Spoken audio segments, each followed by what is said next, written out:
तो martial master के पिछले एपिसोड में हमने देखा कि क्विंचन अपने सभी साथियों के साथ एक इन में 2 टियानजी रूम को बुक करता है और अब वह अपने कमरों की ओर जा ही रहा होता है कि तभी एक पर्सन भागते हुए इनके अंदर आता है और अब वह इनके मालिक से टियानजी रूम के बारे में पूछता है, जिस पर इनका मालिक उसे बताता है कि आखिरी के बचे हुए 2 टियानजी रूम इन लोगों ने बुक कर लिए हैं। यह सुनते ही वह पर्सन भागते हुए क्विंचन के पास जाकर उससे रिक्वेस्ट करने लगता है कि वह एक टियानजी रूम उन्हें दे दे, क्योंकि उन्हें यहाँ पर एक कमरे की बहुत ही ज्यादा जरूरत है। पर क्विंचन उसे मना कर देता है। तभी एक पर्सन इनके अंदर आते हुए वहाँ पर खड़े उस पर्सन को आवाज लगाता है और उससे बोलता है कि क्या अब तक तुमने कोई रूम बुक नहीं किया है।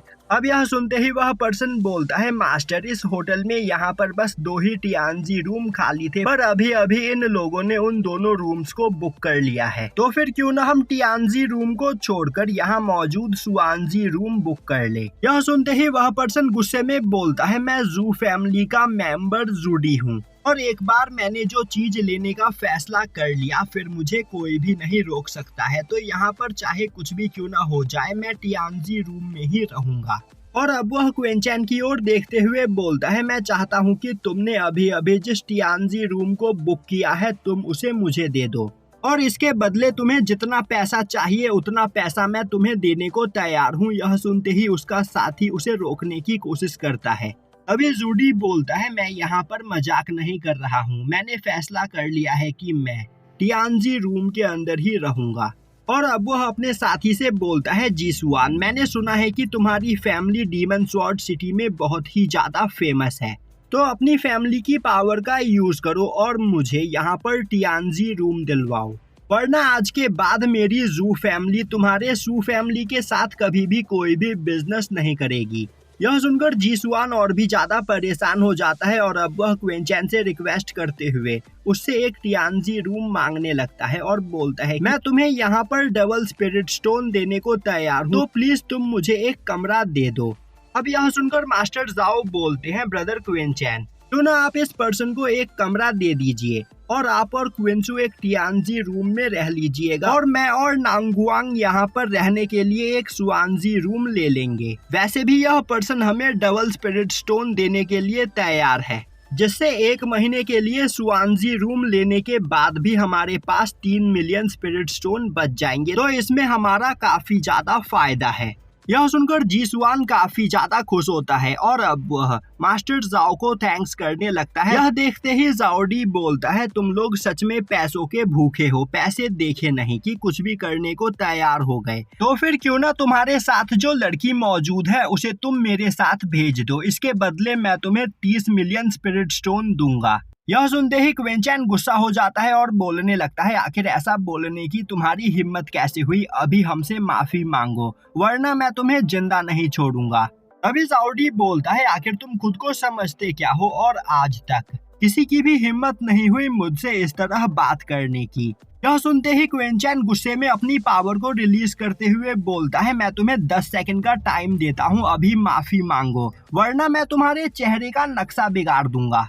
अब यह सुनते ही जाओडी गुस्से में क्विंचन की ओर आगे बढ़ता है, जो देखते ही जीसुआन बीच में आते हुए उसे रोकने की कोशिश करता है, पर जाओडी जीसुआन को धक्का देते हुए दूर फेंक देता है और अब वह बोलने लगता है, तुम्हें क्या लग रहा है तुम मुझे यहाँ पर रोक सकते हो। जिसके बाद वह क्विंचन की ओर देखते हुए बोलता है, आज तक मैंने किसी से भी माफी नहीं मांगी, तो तुम्हें क्या लग रहा है मैं तुमसे माफी मांगूंगा।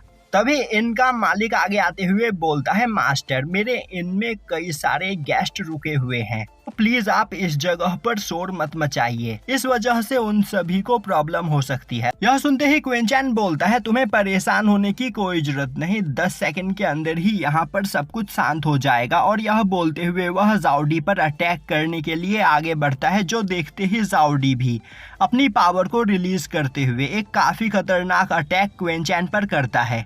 पर क्वेंचैन बड़ी ही आसानी से उसके अटैक को डिस्ट्रॉय करते हुए उसका गला पकड़कर उसे उठा लेता है और बोलता है कि तुम्हें अपने पास मौजूद पैसों पर बहुत ही ज्यादा घमंड है। और यह बोलते हुए वह अपने पास से कई सारे स्पिरिचुअल स्टोन निकालकर उसके मुंह में घुसा देता है और अब वह लगातार उसे कई सारे थप्पड़ मारने लगता है, जो देखकर आसपास मौजूद सभी लोग डर जाते हैं। तभी जीसुआन क्वेंचैन के पास आते हुए उससे माफी मांगने लगता है और उससे रिक्वेस्ट करने लगता है कि वह जाउडी को छोड़ दे।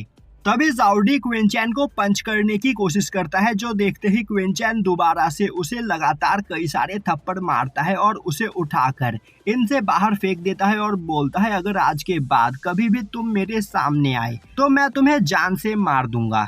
और अब वह अपने सभी साथियों को लेकर अपने कमरे की ओर जाने लगता है। दूसरी ओर जीसुआन भागते हुए जाउडी के पास आता है और उसे उठाता है। वहीं पर बाहर खड़े सभी लोग जाउडी का चेहरा देखकर उसका मजाक उड़ाने लगते हैं। वहीं पर वह बोल रहे होते हैं कि इस बंदे को तो किसी ने सुअरों की तरह पीटा है। अब उन सभी लोगों की बात सुनकर जाउडी को काफी ज्यादा गुस्सा आता है और अब वह जीसुआन को खुद से दूर करते हुए बोलता है मैं उस पर्सन को जिंदा नहीं छोड़ूंगा और अपनी इस बेइज्जती का बदला जरूर लूंगा। तभी जीसुआन बोलता है मास्टर, वह पर्सन बहुत ही ज्यादा पावरफुल है और हम उसका सामना नहीं कर सकते हैं, इसीलिए हमें इस बारे में भूल जाना चाहिए। पर जाउडी उसकी बात सुनने को तैयार नहीं होता है और अब वह बोलता है मेरे आंखों के सामने से दूर हो जाओ वरना मैं तुम्हें भी जान से मार दूंगा। और यह बोलते हुए वह वहां से जाने लगता है। वहीं पर अभी भी उसके मुंह में कई सारे स्पिरिट स्टोन फंसे हुए होते हैं, जिसे वह थूक कर बाहर निकालता है।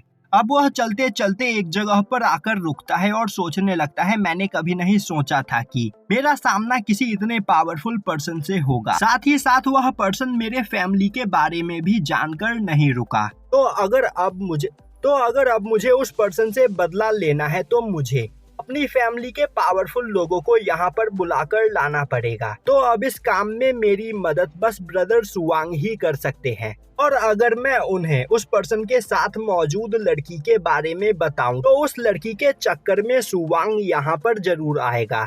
और अब वह भागते हुए एक जगह पर आ पहुंचता है और एक बिल्डिंग के अंदर जाने की कोशिश करता है, पर तभी बिल्डिंग के दरवाजे पर मौजूद गार्ड्स उसे रोक देते हैं और बोलते हैं कि यह वांग हुआ बिल्डिंग है और इसके अंदर भिखारियों को जाने की परमिशन नहीं है। यह सुनकर जाउडी गुस्से में वहां खड़े सोल्जर को मारने लगता है और बोलता है कि मैं कोई भिखारी नहीं बल्कि जाउडी हूँ। तभी वहां खड़ी एक लेडी की नजर जाउडी पर पड़ती है और अब वह उसके पास आते हुए बोलती है तुम तो जाउडी हो ना, तुम तो पहचान में ही नहीं आ रहे हो, आखिर तुम्हारे चेहरे को यह क्या हुआ। और यहीं पर यह एपिसोड खत्म हो जाता है।